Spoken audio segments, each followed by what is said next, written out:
आणि खूप काही कामं माझ्या मराठवाड्याच्या केलेली आहे. कोकणाच्या सरकारने सांगितले 9 कोटी रुपयाचा निधी हा राज्य सरकारच्या मार्फत दिले. आम्ही काय गोडं मारलं होतं त्याच्यावर 9 कोटी रुपयाचा निधी हा राज्य सरकारच्या मार्फत दिले. आम्ही काय गोडं मारलं होतं त्याच्यावर इतरांनाही द्यायचं. अजित पवार यांची जनसन्मान यात्रा सध्या महाराष्ट्रामध्ये सुरू आहे. अशातच काल अजितदादांची उदगीर येथे सभा पार पडली.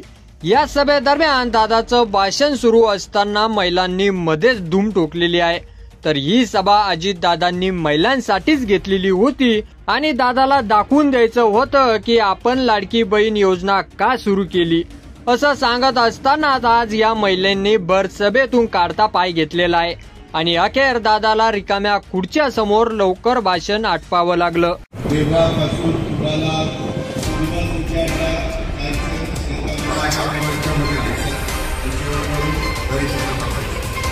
तर अशीच महिलांनी धूम टोकत राहिली तर विधानसभेला काय होणार ते तुम्ही आपल्या कमेंट बॉक्समध्ये लिहायला अजिबात विसरू नका आणि आपल्या चॅनलवर जर नवीन असाल तर चॅनलला सबस्क्राईब करा.